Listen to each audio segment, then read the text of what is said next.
it does not do enough to cover millions of Americans as President Trump returns to New York for the first time since the inauguration. As we come on the air, the surprise announcement from the royal family. An emergency meeting called overnight. The staff summoned to Buckingham Palace, where we're live this morning. Flooding disaster.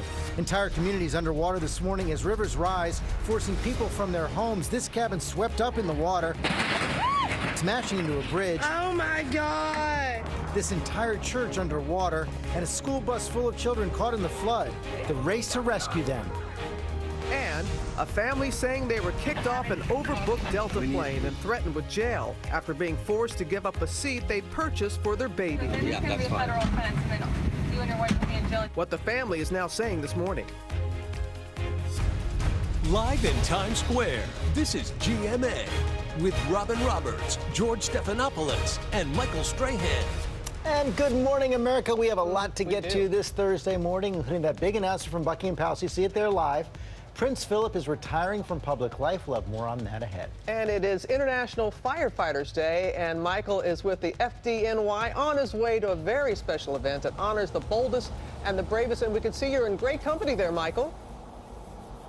I am here with Dennis, Leary, Robin, and George. And say hello, Dennis. Hi, guys. Yes, and we're gearing up for our big firefighter challenge. As you can see, we're in a fire truck right now, and we're heading to salute our boldest and bravest. And I'm going to do something I never thought I'd do, and I'm going to do it on live TV, and you don't want to miss it. But You don't want to miss it. yeah, I'm a little scared, but I'm not scared. He's not scared because I'm the one who has to do it. He's going to commentate the whole thing. But you know what? I'm going to throw it back to you guys, and I'll see you guys in a little bit. You got it. Guarantee we're not going to miss that. We have a lot of news coming out of Washington today as well. Just hours away from the big health care vote, Republicans say their new bill to repeal and replace the Affordable Care Act does now have enough support to pass the House. Also today, President Trump will sign an executive order relaxing restrictions on political activity by churches and charities. That's making good on a campaign promise. And then the president heads to New York this afternoon, his first trip back to his hometown since the inauguration. But first, let's go to Capitol Hill, where the health care vote will get underway. The Republicans making some major changes overnight, adding an $8 billion amendment to help cover pre-existing conditions. Our congressional correspondent, Mary Bruce, has more details for us. Good morning there, Mary. Good morning, Robin. Well, for 7 years, House Republicans have been waiting for this day. And now, after weeks of debate, phone calls, even some arm twisting, and personal pitches from the president, House Republicans are poised to act on their signature promise to the American people to repeal and replace Obamacare. Overnight, the House Majority Leader confident Republicans are on the cusp of victory. We're going to pass it. We're going to pass it. Let's be optimistic about life. Announcing they have enough votes to hold the vote. We will pass this bill. And you feel good about the count, sir? I feel great about the count.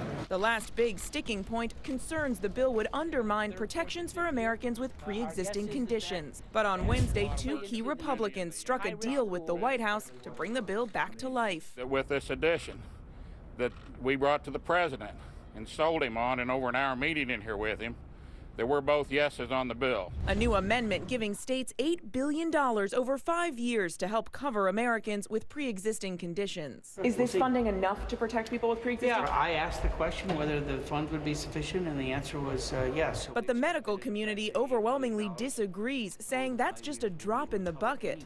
The American Medical Association warning that people with pre-existing conditions will get second-class health care coverage if they are able to obtain coverage at all. House Republicans have spent weeks tweaking the plan in order to obtain enough support to finally dismantle the Affordable Care Act. The current bill phases out Obamacare subsidies in favor of tax credits to help Americans buy insurance, ends penalties over time for Americans without insurance, phases out the expansion of Medicaid, and allows states to opt out of the requirement that insurers cover basic health services like maternity care, mental health treatment, and even ambulances. Now, Democrats are blasting the bill, saying it will have dire consequences. The original version was projected to leave 24 million more Americans uninsured over the next decade. Now, House Republicans are moving forward today before the new version has been analyzed, meaning we still don't know exactly how many Americans stand to lose coverage or how much this bill will cost. And we do know, Mary, that this bill still faces an uphill battle in the Senate. Yeah, if this goes on to the Senate, it is likely to be ripped apart. They are going to scrutinize this all over again on everything from Medicaid to how Americans will pay for their coverage. This is a big day for Republicans, but the bigger fight, Robin, is far from over. It is. All right, Mary, thank you. Okay, let's get more now from our chief White House correspondent, Jonathan Karl. And John, a couple months ago, the end of March, when they pulled the bill, the president seemed to give up on this effort, but he really got re-engaged in the last several days. Oh, he really did, George, in a very personal and direct way. Just take the case of Congressman Billy Long. This is a relatively junior member from the state of Missouri who was a no vote. After he announced he was no, the president spent 20 minutes on the phone with him the night before last, going over his concerns, and then he brought him here to the White House with that small group, spent over an hour, as you heard, in the Oval Office with him, going over his proposal to address his concerns. The president has been doing this over and over again with individual members of Congress and small members. This is the kind of stuff that President Obama really hated to do. This president seems to relish it. As Mary suggested, in some ways, these House members are flying blind with this vote today, don't know the full cost of this bill, don't know how many people it's going to cover. I was struck yesterday, you were in the briefing room with Sean Spicer. He seemed to admit that, which means it could face multiple different challenges in the Senate. It's certainly, and remember, there are only 52 Republicans in the Senate, so it's a very small margin of error. So really, any Republican senator can put this bill in jeopardy, George. And there are a number of concerns. You heard Mary mention some of them, what it does with Medicaid, overall concerns on cost and coverage. But I think it would be a mistake to assume, as many do, that this would be dead on arrival in the Senate. Republicans have been campaigning on this for 7 years. They are working on addressing these issues. I think there is a chance that they can get this done in the Senate, even though the odds are very low. Yeah, and the criticism from senators has been more muted this time around. Okay, John Karl, thanks very much. And George, the president not only facing a big day for health care, he's also heading here to New York City this afternoon, where security is stepping up ahead of his meeting with Australia's Prime Minister. Now, before he heads here, he is planning to sign that executive order focused on political activity by churches and charities. Our senior White House correspondent, Cecilia Vega, with those details for us. Good morning, Cecilia. Hi, Robin. Good morning to you. This will be all part of the National Day of Prayer that takes place later today here at the White House. The president expected to sign this executive order that essentially eases restrictions on religious organizations that participate in politics. This has to do with that 6-decade-old rule known as the Johnson Amendment, which the president has promised to, quote, totally destroy. So let's take a look at exactly what this new executive order would do. Essentially, it allows churches and other religious groups to support or oppose candidates without risking their tax-exempt status. It also offers regulatory relief for religious objectors to an Obama-era mandate that required contraception services as part of health plans. But, Robin, that mandate had already been scaled back by the courts, and we're not told yet exactly details on what this relief would entail. Yeah, but still, a lot of people are not pleased with this at all. In fact, a lot of protests are planned here when the president comes back to New York City for the first time since his inauguration. Just tell people about the preparations here in the city.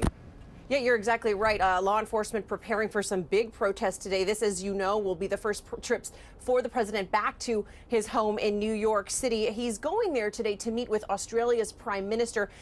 Part of that meeting will take place on that decommissioned aircraft carrier, the USS Intrepid. And Robin, we are told that among the things that they will be talking about today, that all-important an issue of North Korea. Yes, and being here back in New York City, of course, he'll be visiting with his family, and he opened up about his family in a recent interview.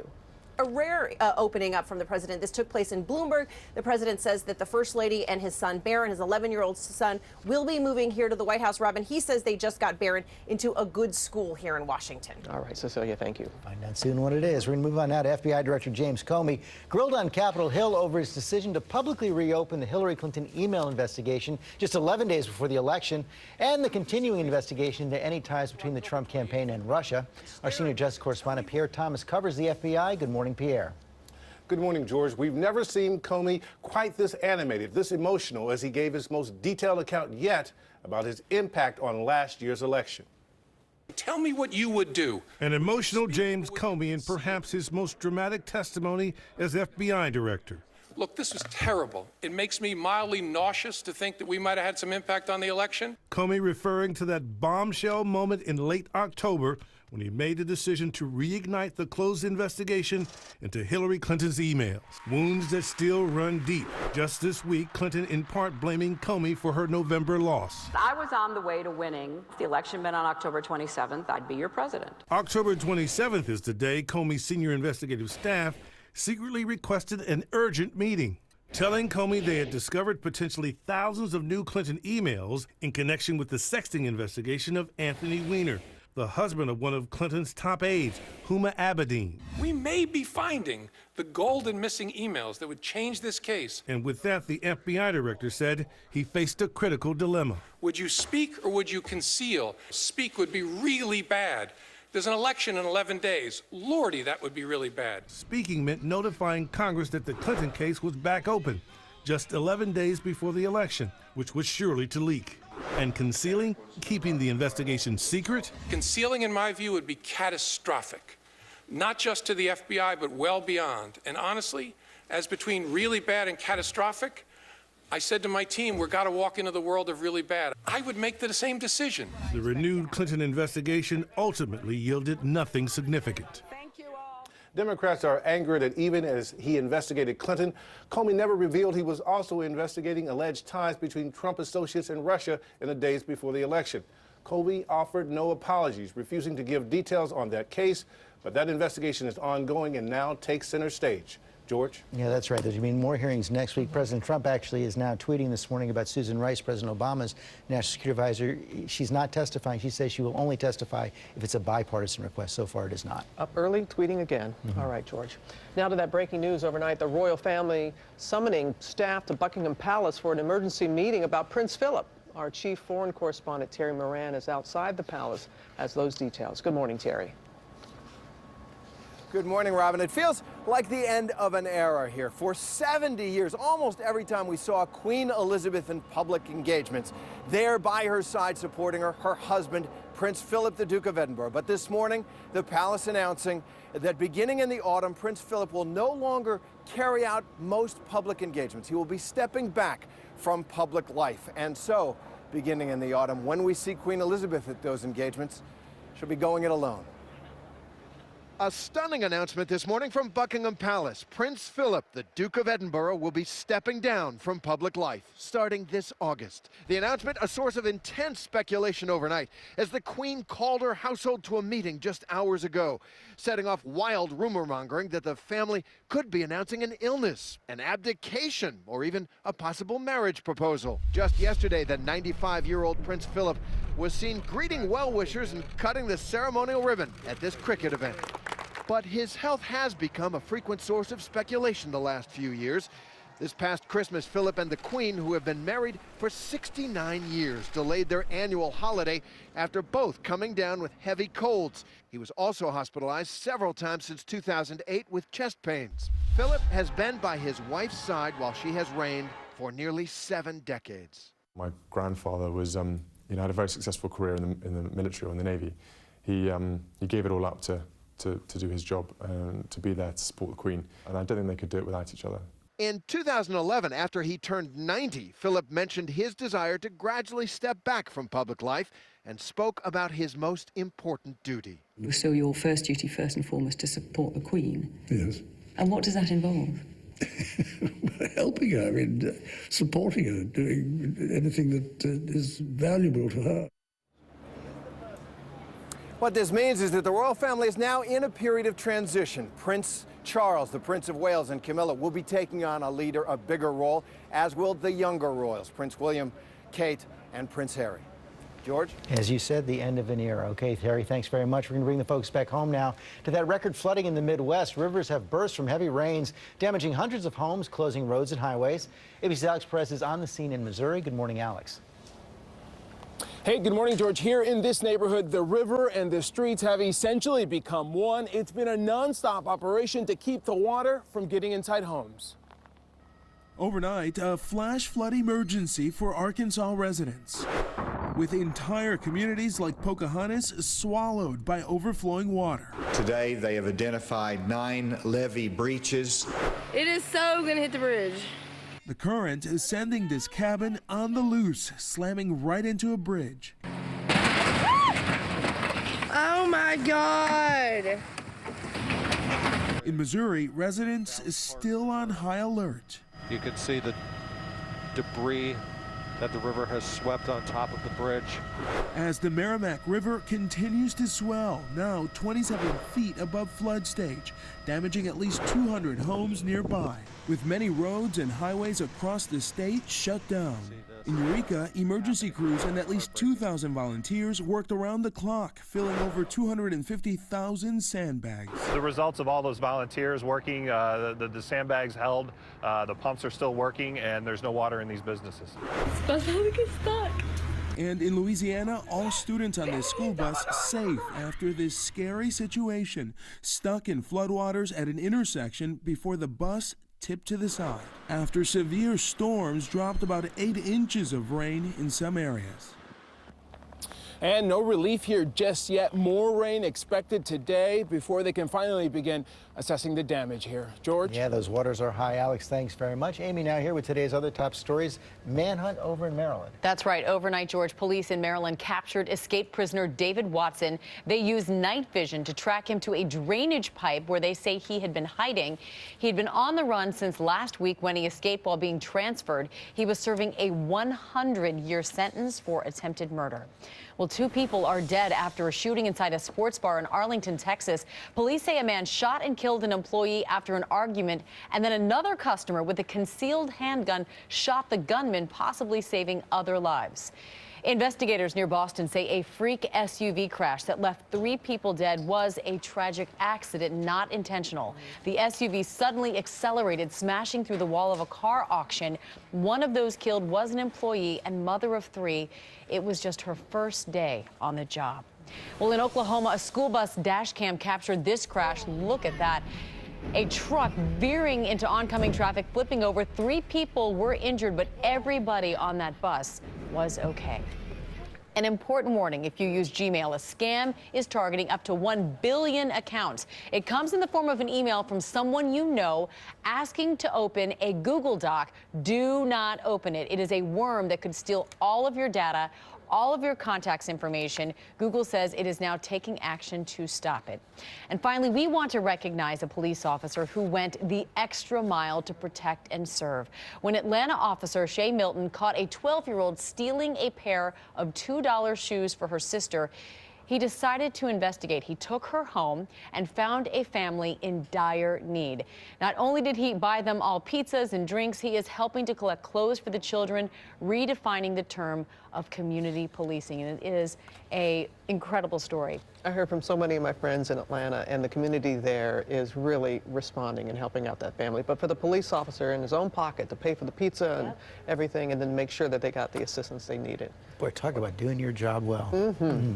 Hey, Ginger, we're looking behind you. Don't like what we see. It is not over at all for the Midwest, and now it's spreading east. My heart sank yesterday, Robin, when I saw the bulletin, life-threatening flooding likely. And this was for the Black River that you're seeing there. The levee failed, and that water just rushing over. Can you imagine being in one of these vehicles and coming up to this? It's unbelievable to see, and unfortunately, we will see more because, as Alex mentioned, the rain's not over. We have a few flash flood warnings still in place, those flash flood watches that stretch from Mobile there through Missouri up into even Toledo, Ohio this morning. Because that low is moving east, we've got 24 at least major rivers in major flood stage. A quick look at that low as it moves east. It'll come here, not quite as heavy. All right, let's get to the rainy cities now, brought to you by Subaru.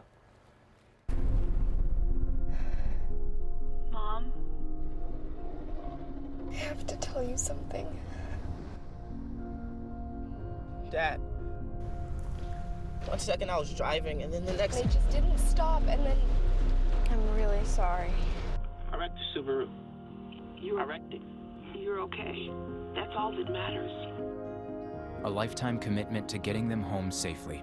Love, it's what makes a Subaru a Subaru. Well, we may have some early day sunshine, but we're going to see the clouds roll in very quickly today. Lunchtime cloud cover, jacket weather, highs today only in the mid and upper 60s. Tomorrow a little warmer, but it's a weather alert day from Storm Watch 7. Because of the heavy rain, the high winds could see more than an inch by the end of the morning rush. Up until about noon tomorrow, some showers on Saturday, only a few, 40% chance, and then an isolated shower on Sunday. Much cooler all next week. Up Ivanka Trump under fire for her new book. We'll tell you about it next. And that fight on a Delta flight caught on camera. The family who says they were kicked off the plane.